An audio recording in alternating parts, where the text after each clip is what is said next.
Namaste, Jai Bharat. A recent phenomenon we get to see is that there's a prompted, suggested attitude synthetically created in a section of people that is to find fault with the army. Find fault with the army. We have seen it right from the parliament down to many areas. There are the prompts gone, find fault with the army. This never had been the case in the past. Please look back in your own lives. We are just comfortable to see army moving, the men moving here and there. We used to be happy interacting with them. For me, it affects me very personally because it's not simply the case that I'm a veteran, but for me, Fauchman is a Khandani Bimari. People from my family, by and large, they began their life beginning with one of the army, one of the forces, army, navy, or air force. Spend some time there, then they used to come out or do whatever. So it personally affects when people artificially try to find fault with the army and accuse the army. This is not done in Bharat, and this is not taken in Bharat. Even the Chinese and Pakistani army do not find fault with Bharatiya armed forces. It's a reality. Just go and see. They wouldn't find fault with us. They know what we are. They know what we are. Our army was sent to battle against China in one of the things long back with a Second World War rejected .303 rifle and 30 or 60 rounds and 2 KD uniforms. 2 KD socks and 2 pair of uniforms. That was a situation when that time authority sent our soldiers and they were captured by the Chinese army, and the way they were treated, many people have spoken and written about it. I don't want to repeat it. See, just those 303 rifle. On the first place, the rifle has got a small magazine. You can at the most load only 10 rounds in it. And for each bullet to fire, you have to open and close the bolt. And after firing 20 rounds or 10, 15 rounds, or sometimes even 5 rounds, the rifle becomes so hot, difficult to hold. With such rifles, our soldiers fought. They never made any complaints. And the way the then authority treated those soldiers who were somehow brought back from the Chinese captivity, many of them were miserably killed. They were given discharge saying that the communists must have brainwashed them. All these things happen in our nation. Lesser known. In spite of that, the defense forces of our nation commanded respect. But now, political level itself, the people are shamelessly finding fault with the army for their petty gains and for petty politics. A recent phenomenon took place. I think I spoke about it some time back. In Karnataka, One fight in a truck, it seems, was washed away in rains and landslide. It's a 10th day today. They haven't found neither found the truck. Of course, obviously not the body.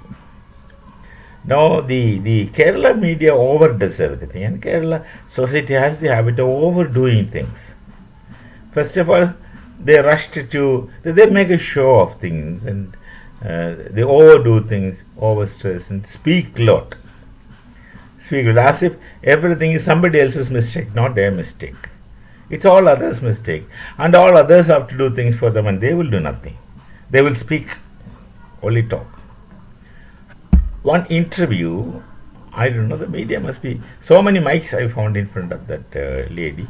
I think is the mother of that unfortunate person who is still missing, 10th day. And she's talking to the media. Then there's another girl, must be one of the relatives, sitting next to her, very explicitly telling her, find fault with the army. And she spoke, first thing she said something. Second time that woman must have not heard, she repeated it little loud. Find fault with the army, find fault with the army. And that everybody heard. In the media, it was there. Finding who is prompting these people to find a fault with the army, and what do they gain by doing it? They want to destroy everything, destabilize everything, just because they are not in power. The only thing, these people are unfit even to spell power. Finding fault with the defense forces, that too our forces, Bharatiya forces. It's an ethical force. It's an ethical force. Correctly speaking, it's a dharmic force. It's not a brutal force. And they extend their hand to civil society whenever the civil society is in need. They happily, comfortably, and voluntarily go and involve in civil society's requirement when they were instructed so. Happily they do it, not under compulsion. And you teach them to find fault with the army? It starts in the parliament. It started in the parliament recently. How can you blame a common citizen who repeats it? And how can you blame a petty politician who will prompt people to speak against the army? It comes from top. And these people just repeat it. Never try to play with the defense forces. See, don't think that people join the forces for a living. That's not really the case. That alone is not really the case. Just for getting a job, nobody goes to the defense forces. Until you have occasion and dedication, you can't go, and you don't go. You don't get yourself enlisted. It's only because you want to do that. Otherwise, who will go? You'll be better paid outside many times. All people joining, they would, if they are capable of writing the examinations and getting selected in one of the defense forces, they are capable equally or even more of getting another job in the bank, railways, wherever they want. They have that capability. So they go because they choose to go. They're comfortable with such life. They love uniform. And they do have a sense of pride in belonging to the nation. And you're talking about them. Do you think they're simply going for job? Employment? No, not the case.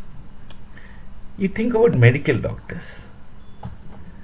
I have several examples in front of me. At the MBBS level, the parents, especially in some societies, would insist the children to become medical professional. And they think it's really the case also. They think that one gets immense respect and recognition, etc., when being a medical doctor. So they push.